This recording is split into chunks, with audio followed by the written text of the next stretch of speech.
Australia. Oh, he's hit this one, Miles. Great shot. Oh, it's a biggie. Straight over the top.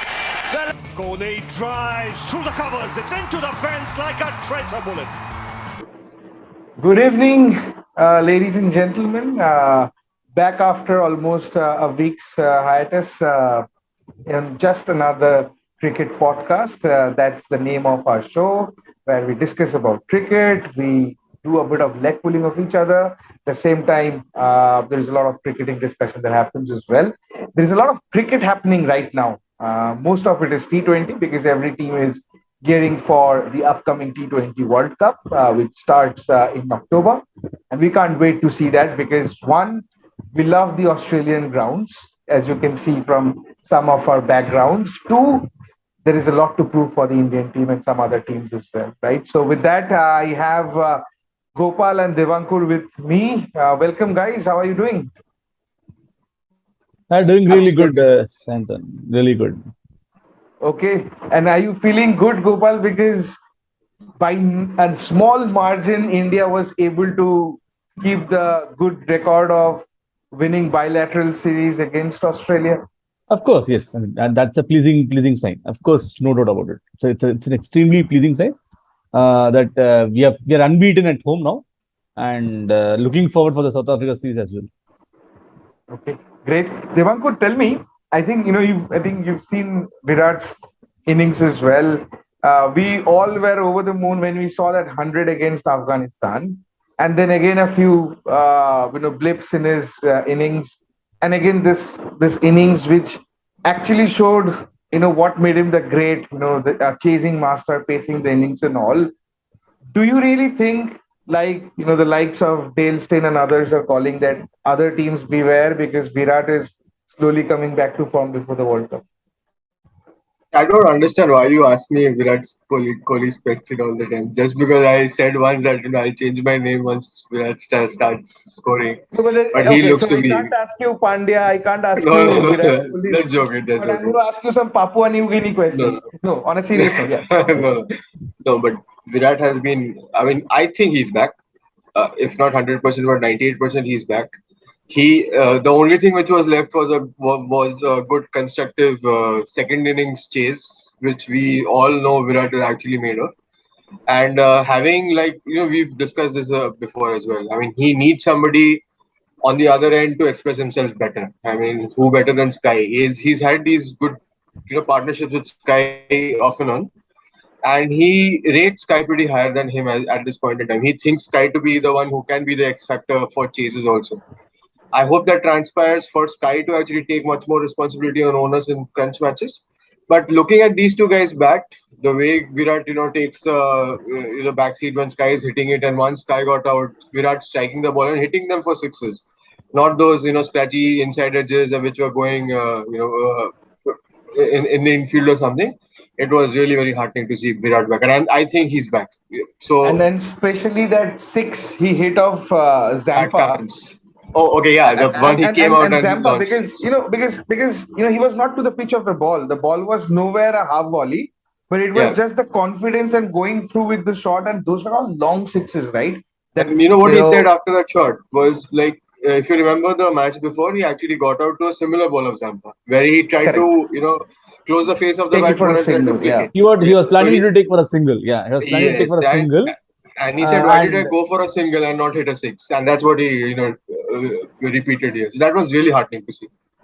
Yeah, I think correct. And while he was not at his best of the form for the last 3 years, it was also the luck which was not favoring him. And I see that changing a little because, in these matches, you need a bit of luck because that day, if you see, after a long time, Chahal was turning the ball, and that's where he became a little more dangerous, right?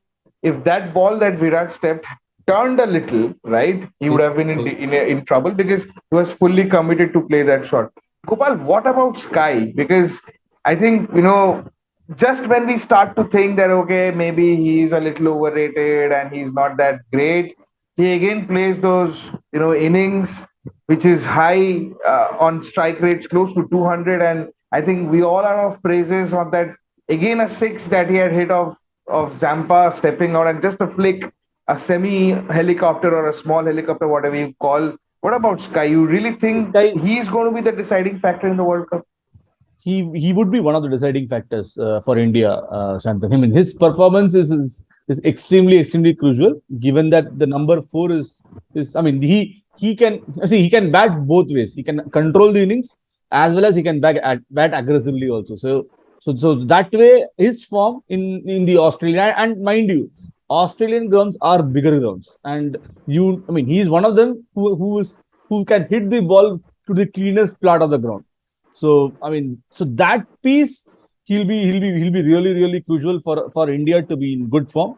And I mean, and if he performs like the way he has been performing for the last few matches, it's good days for Indian cricket throughout Yeah. the world. Yeah, but tell me something, guys. I think overall, I think we are very sure of how the batting order is going to look like. There is a bit of a dilemma on whether Pant will play, whether DK continues to spot. I think there is no more doubt that Akshar is definitely going to play with the kind of bowling that he has done. You cannot drop him anymore in the World Cup. He fills Ravindra Jadeja's place. Even with a scratchy form, KL will still open because I don't think they'll experiment anymore. But the concern still remains the fast bowling, and let me say it's the death bowling, right? That we're not able to defend big totals. Having said that, before you respond, and maybe I'll go to Devankur, it's not only India, it's all the teams. Even Australia were not able to defend 190, and then England was not able to defend 200 against Pakistan a few days ago, right? So it's not actually an Indian problem, but it's more evident because we always were touted as one of the best fast bowling attack. Harshal did not had a good return. I don't count a lot on Bumrah's last match performance because I mean he'll take a couple of matches. But what do we need to do to get this fixed? Yeah, I mean, what you've correctly pointed out is this is a global phenomenon right now. I mean, people want to chase much more than setting up a target, and they have these, backfills of these batsmen who actually can come out, start talking from ball one, and chase down anywhere from between 50 to 75 runs in the last 5 overs. So if you have a couple of batsmen up front who can take it deep, take it till the 14th, 15th over and leave it to the last, those bashers who can come in and score those, 15 to 18 runs per over for the last 4 overs. So that kind of a script is being followed by everybody nowadays. How to counter them bowling wise is something that the bowling coach and the management needs to sit through and understand. As we've correctly pointed out, the only go-to ball has to be those fast, pacey Yorkers. I mean, even if you're getting scooped for them, those Dil scoops and anything of that sort, those are high-risk shots, and it can only give you 4 runs, at max 6 runs. So nobody will be scooping you all the 6 balls, right? So it has to be if you're bowling your pacers, if you're bowling your for 3 overs by your pacers, it has to be fast Yorkers, not those slower length deliveries or your slower bouncers, wherein even if a top pitch can go carrying onto your fine leg or square leg boundaries. Or else And you need to have a just yeah. one So point is yeah. I think in Australia it's very important to play the ground dimensions as well, right? So when you say a fast Yorker, but what line do you bowl? Because a lot of bowlers these days bowl it wide outside, on almost on the six Yes. seven stump, right? And Yes. then they'll pack the offside, right? But then you play the dimension so that even if they hit, they're trying to hit at the longest part of the ground where they Yes. can still get out. Right. So even if you bowl that delivery, if you remember Pat Cummins' over in the last match, Hardik still opened the face of the bat and he hit those boundaries where it was not covered. Like because you because have your I third felt man. that it was because I felt that was a bad field placement. You're bowling Bad it field Exactly. outside placement. of stump, Exactly. and Yeah. you Yes. have your third man up, right? You have to put Correct. it back, Back. Yes. At right? least Even a if deep you edge point. or play, yeah, yeah. Yes. But so that is where it comes in. I A mean, poor one. your management and your bowling team has to decide what your attack should be. Stick to it.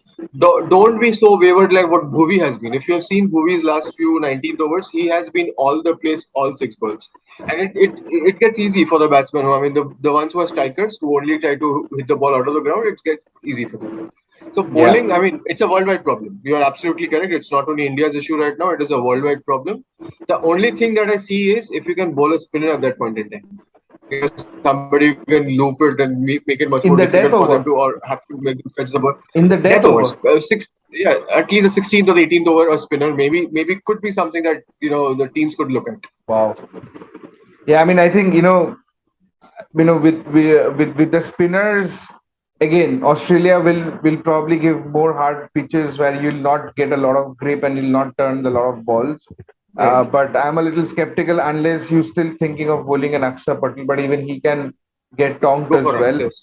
On this topic, on this series, Gopal, do you think, and maybe again too early to call, do you think Australia now has found their own Shane Watson in Cameron Green? Because Shane Watson was a vital clog in all their formats of Test, One Day, and T20, and helped them win a lot of crucial matches, trophies, and all. Played both for Ricky Ponting's team and for Michael Clark's team. But once he was gone, that effective all-rounder was gone forever, right? I mean, you can call Marsh and Maxwell's and others. They're not that effective to win you matches with the bat and with the ball. Something that Cameron Green can, and he's not there in the squad. He's not there in the Australian squad, by the way, for the World Cup. He's not there in the squad, and I believe the form that he has shown, and especially not the India series, but prior to the India series as well. I mean, there was this one day that happened in New Zealand, wherein he and Alex Carey will actually play a 150-run partnership. So I mean, he's been in sublime form. It's a very difficult options now for Australia to how to keep him in the 11, but I mean, you have to keep him in the 11 because he gives you that open. I mean, he's batting at opening slot. He can bat down the order. He can hit you for sixes. He can bowl you for the entire quota of overs. So yes, you are absolutely spot on, Shantan. I mean, he's one of the good all-rounders that Australia will be looking to groom for the next. I mean, at least for the next couple of 11, years. He's not in the top 15. I was about to say that he's not there in the squad. He's not there in the World Cup squad. He's not in the World Cup squad. He's not. But then I'm pretty sure after post this series, I feel Australia will rope him in the squad. See, I think the only guy that you can drop from the Australian 11 is then Aaron Finch. Steve Smith. I am looking at Steve Smith. I think Steve Smith will get injured. Once he goes to Australia, he'll get injured. I'll tell you what, the players like Steve Smith and Rizwan will still have their place because in Australian grounds, you don't need to hit sixes. You can still play those, ones and twos, and he does well. See, even for that matter, Shantan, on the bigger grounds, Cameron Green, in that particular match that we were talking about, he was not clobbering sixes. He was just using the space and was rotating the strike. I think the first six that he hit on the second ball was huge. That was huge. I mean, I don't know if the ground was small in Hyderabad. No. Or it's not small. He hit him in the second tier. Hyderabad match, the first couple of overs when I saw him, I thought he's going to score some 100 runs in less than about say about 60. So you bloody jinxed him. Okay, just thinking that in the second over itself. Good for us. I think good discoveries. These series are not so much about the results, but just to finally get those final few spots, final few batting and bowling practices and all those things done. I think we have another series coming up from tomorrow. Yeah. Don't forget Matthew Wade. He is also in rich hot form. I was just thinking actually that Matthew Wade is probably nearing his retirement and he's playing his final few series, only to realize he's 33 or 34. He's actually 3-4 years younger to me as well. So I don't think he's going to retire if he plays like this for the next 2-3 years. Since you've brought the point of age up, I just wanted to ask you, do you know what is Iftikhar Ahmed's age? Any guesses? He's 32 is what I think, but I think he's called as Iftikhar Chachu everywhere because it's been rumored that actually he's close to 40. Looks 40. I mean, when you see all those wrinkles on his face and everything, he looks 40. But officially, his age comes up as 32. So that was like when you mentioned age, I was like very surprised talking about it. And in Pakistan, he's actually called Iftikhar Chachu. Okay, so and he has a long history and career playing domestic. So he's one of the prolific run scorers in in domestic Yes, cricket agree. as well, by the way. Okay, let's move. While you've mentioned about Iftikhar, let's move to the ongoing England and Pakistan series. So, cricket obviously is full-fledgedly back in Pakistan. The series was supposed to happen last year. This team never came because the New Zealand team left after all the political or the security uncertainties, and England never came, and they converted that gesture into seven T20. So four are T20s. played so far. It's 2-2 right now. Are you guys following it? And when I say following Yes. it, not the Crickbuzz scorecards, but are No, you no, watching? not. Are you watching the matches or highlights? Yes, With yes. yeah, I have watched a couple of matches. Yes, I did. Okay, the so highlights at least. while the series is leveled at 2-2, who do you think has played better cricket so far? England, of course. I mean, England. England If you has see played the better. bowling, I mean, not England even has the played better. bowling, even the batting. I mean, it is not that first 11 that they are batting there. I mean, Josh Butler is out injured. Bairstow's. I think Bairstow's out of the World Cup also. But these couple You of don't have guys who Ben Stokes. You don't have Ben Stokes. their premier fast bowlers who are otherwise are Yeah, going to Mark play. Wood played one match. Mark Wood played one match Yeah. and he rattled the Pakistanis with his sheer pace. But Sheer the pace. point is, Top. the guys who need to perform, like David Malans and all, they are not performing. I mean, David Malans have been in terrible form. Couple of new guys who walked in, I don't remember the names, who've been Duckett. brilliant. I mean, Will Ben Duckett is Jacks, Will Jacks who opened, Jax. Yeah, Jax right? was opening. And there's another two down guy. Ben Duckett is not in the World Cup squad, but he has been taken there because he plays a lot of PSL and he knows those spinning tracks and everything. And then, So and, Duckett and has been that guy brilliant. looks like a specialist in sweeping the ball. Yes, He he only sweeps reverse sweeps everything, and sweeps. Yes, and he he does actually that. connects everything as well. So Ben Duckett has been playing well. Moeen Ali has been brilliant. I mean, the way he has been playing those last few overs, Moeen Ali has been a good revelation. But bowling wise, Topley did well once. Luke Wood and Mark Wood, they both had bowled well. But the last match was, a comedy of errors. If you've seen the match, Yeah, Mohammad yeah. Hassan gave Yeah. around some 23 runs in one of those overs, and then Haris Rauf coming back and bowling that brilliant over. But Correct. that guy, Liam Dawson, I mean, he plays well for all the county matches, all the county teams, the PSL teams that he plays for. He's not in the World Cup squad. He'll not play the World Cup also. He's I'm pretty not in sure the about World it. Cup squad. He has But never been he a permanent fixture in in the England England side English ever. side, yes, Yeah. yes. But he played well. I mean, the way he was like hitting those over the offside sixes against Mohammad Hassan, he played that brilliantly. Like 4 boundaries and a six on that over. I thought England has won it easily, but then Yeah, as Pakistan always does, 2 wickets in the next over, and it was game correct, over for them. So I think correct, England is correct. playing better because their team is, I think, 60% not available right now. And they have their main gun sitting outside. Sam Curran sat the last 2 games out. Sam Curran would be a surety when they play the matches. So and even this Chris Jordan, he's not there, I guess, or is he? Has he gone there? No, no, I'm no, not no. sure. He's not there. He plays He's PSL not and there. he'll be in the World Cup team. So yeah, Yep. but Pakistan. Still, I'm not happy with the middle order. Still, Khushdil Shah is sent up ahead of Asif Ali. I don't understand what the think tank is doing. But then again, they won one of those matches with 10 wickets in hand, and people think that Babar Azam is back into form, which I don't think so at all. He's not back in form. He'll give these sparks because he's a talented batsman. He's a good youngster. He'll have these sparkly one-off innings, but he's not back in form. You've So got to see the next match to understand see, what. see So, on the so on the two debates. So I'll come to you, Gopal, with one of the questions. I think the guy that he was not able to recall Debankpur, that guy is Harry Brook. Harry Superly Brook. Yes, sir. impressive. Yes. Gopal, I don't know if you have seen any of his innings. Yeah, I saw And that. this England team, the second string England team, most of them plays in PSL. So they know the ground, the conditions and all well. So you agree with Devankar that, you will keep England ahead at this stage, with all that they have done in the series? Indeed, because I'll tell you, although the scoreline looks 2-2, ideally it should have been. I would have 3-1. actually not either 3-1.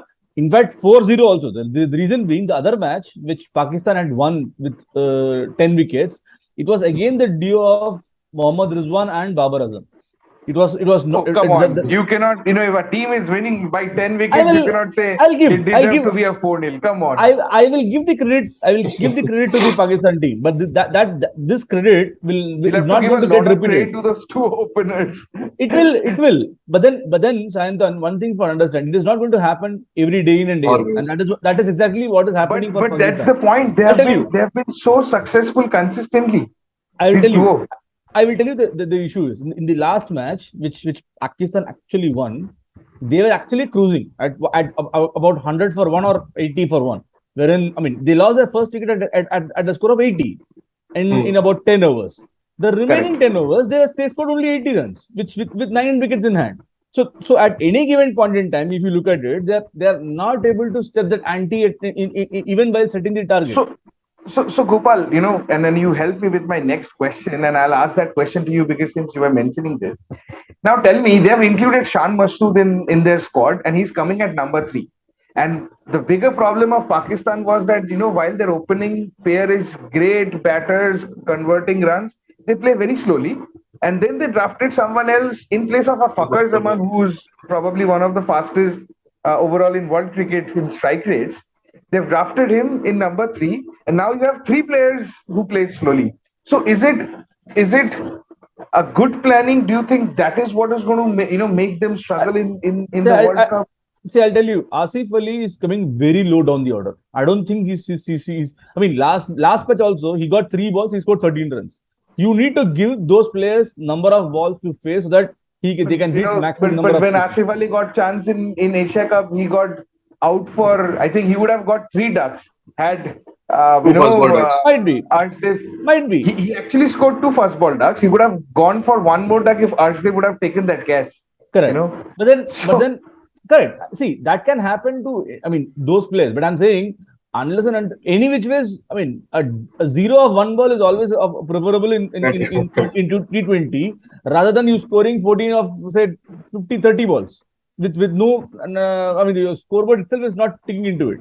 And if I want to defend a Babar and a Rizwan saying that they cannot, and I think we've discussed this before, that they cannot play freely because they know that whoever comes after them, exactly, will always lose them a match from a winning position. So why not take it deep, get the match a little close, and then maybe hit out, or maybe when 30-40 runs is left is when I can rely on the rest of the battle. That won't work. That won't work on all conditions. That won't work on all opponents. The other thing is, if they're of that thought process, then that is not auguring well on the rest of the team. The rest of the team would actually sit back saying, "Yeah, ये दोनों तो करने वाले, हमें क्या, हमारी क्या जरूरत?" And यार ये भी तो सोचो ना, they've invested on these players for 3 years. They cannot change the team now, right? I know, but still, I mean, they can make changes to their batting order in such a way that Fakhar Zaman is still cleared on the top of the order.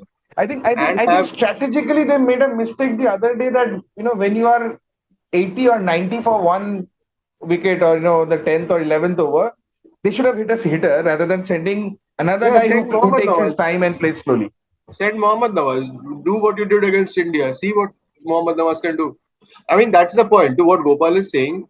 This guy, Asif Ali, played only 3 balls. Khushdil Shah went ahead 3 balls before him. He scored nothing. He scored a 0 of 3 balls. He could have sent up ahead of Khushdil Shah, right? I didn't understand this thought process of sending Khushdil Shah. Who's been a failure, utter failure. See, you would have said this now that okay, Khushdil got a 29 or a 30 of 22 balls a match before, right? The match that they lost. तब तो तुम ये बोलते कि यार ये तुमने आसिफ अली को पहले भेज दिया, वो 0 मार के आ रहा है लास्ट मैच से. So so see, the bottom line that I think all of us are trying to say is एक hitter को भेजो.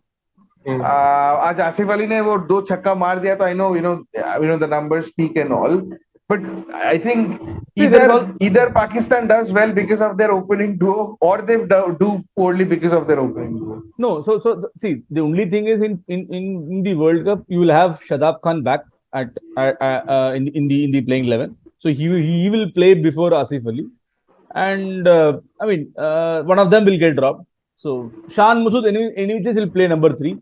I feel maybe Shadab Khan will come at number 4, and there will be, I mean, of course, what we are talking is will also be spoken about in the Pakistan dressing room as well.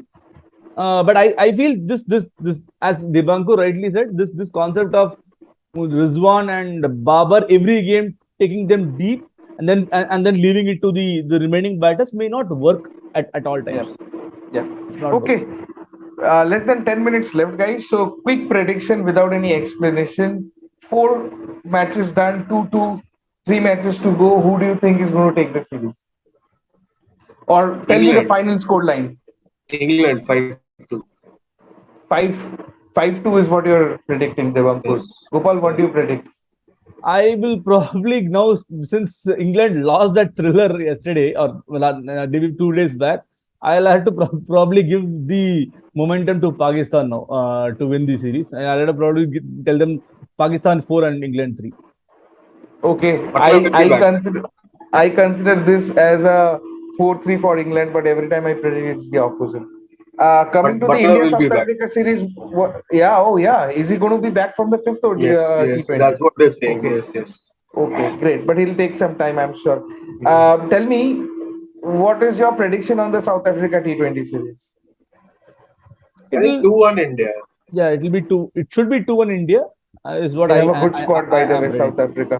Very good Except squad. I think, yeah, Bavuma, their captain. De Bruyne. I think what was that guy's name who got injured? Van der Dussen, right? Van He's the Dussen. only guy who's he's the only guy.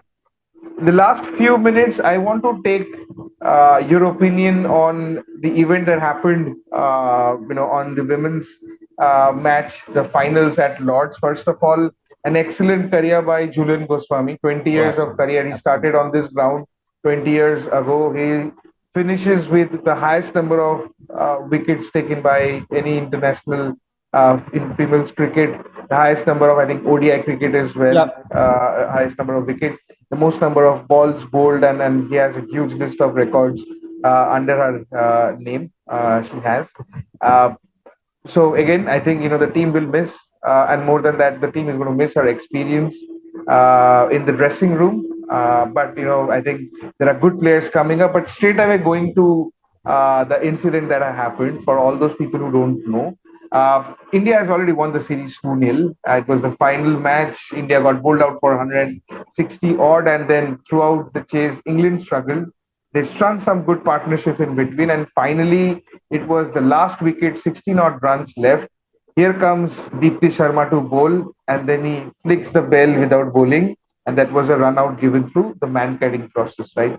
What's your take on this, Gopal and Devankur? Maybe I'll go to Gopal first. Just a couple of days back, I thought the mankading rule was brought up as a legal way of legal way of letting anyone out. And men's cricket has followed it. And it seems that the non-striker was warned several times that this such a thing is going to happen. So better go back into the crease. And even the otherwise, if you look at the length, there was no return by the non-striker to come back into the crease as well when Deepti Sharma didn't bowl that ball. So I don't think any issues in what Deepti. So you're basically supporting the mankad, and you're supporting what has happened in the event, right?